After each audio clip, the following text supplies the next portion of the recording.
Привет на всички, аз съм Преслав и добре дошли в моя канал за готвене Ninja World Kitchen. Днес, както ви се разбрали заглавието на това видео, ще си приготвим едни прекрасни бомбони бала баяна, които идват от Бразилия. Това е една бърза, лесна, адски вкусна рецепта и смея да твърдя бюджетна, защото не се изисква толкова много продукти и може да се приготви от всеки един от вас, гарантира ви приятели. Днес на 19 май, приятели, аз празнувам мой рожден ден, а тази рецепта за тези прекрасни бомбони бала баяна е моя скромен подарък към вас. След всичко казано от мен, приятели, нека да преминем към приготвянето на днешната рецепта.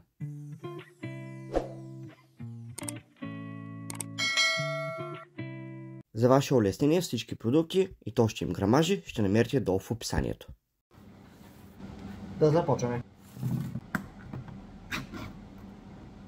В касеролата изсипвам едно кенче кондензирано мляко или около 400 грама.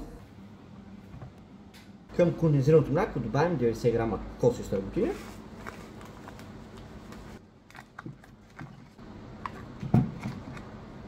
И 50 грама масло. Тенджерката с места прехвърлям в котлона. Пускам с котлона. Средна степен. Слагам си касеролката и разбърквам с една шпатула за около 8 до 10 минути. В случай разбъркваме, докато получим една приятна гъста смес, която не залепва вече посада.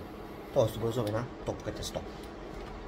След като са минали около 10 минути, както може да забележите, сместа не залепва вече към самото дъно. Образува се една приятна, леко лепкава, казвам, топка тесто. Спирам котлона. Вземам си една купа. Слагам фолио на дъното и изсипвам току-що приготвената смес.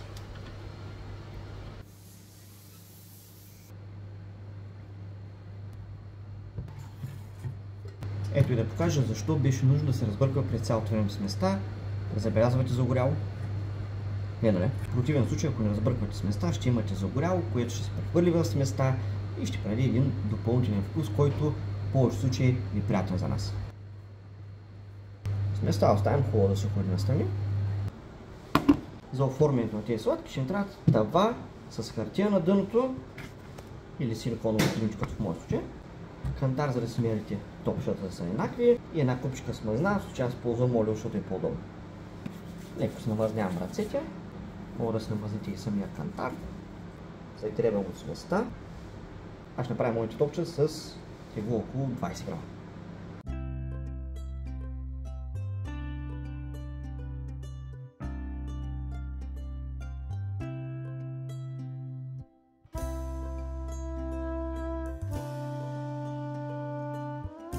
Така подготвени топчета прибирам в хладилник за около половин час.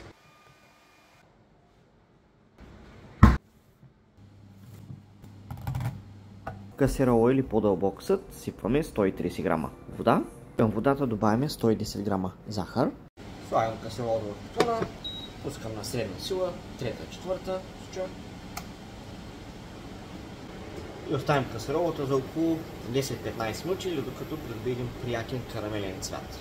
Време на време може да спомняте с една четка, като леко отбирате сместа от страните, по този начин няма да имате карамел по страните, който след това се втвърди.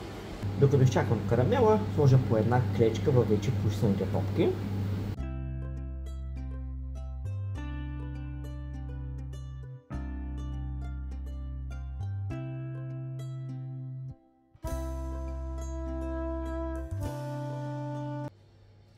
Вземам една от топките.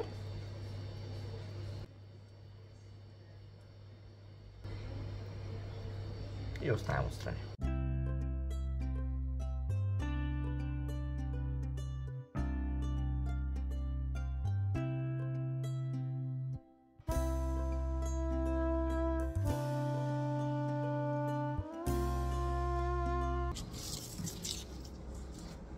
С това нашите сладки са готови. Карамел се е втвърдил за няколко минути и махаме клечките. Чиста работа.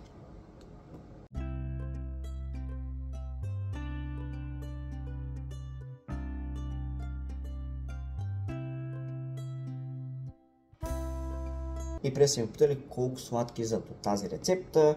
С този грамаж, който ви показах, приятели, излизат около 25, като 24 са около 20 грама и една има, която беше около 14-15 грама. Време е да ги опитам. Накрая сме на първото от поредица видеа за сладкиши от цял свят, а именно Бала Баяна, които са едни прекрасни бомбони, идващи от Бразилия. Това е една бърза, лесна и смея да твърдя бюджетна рецепта, която ще се хареса от малки и големи. Моята първа асоциация, която опитах тези бомбони, беше с крем-брюле. Предполагам, може да направи тази асоциация и само от тяхния вид. Надявам се това видео да ви е харесало и да ви е било полезно. Чао, нови срещи, приятели, и ще се видим в следващото прекрасно видео, което съм подготвил за вас. Чао, чао!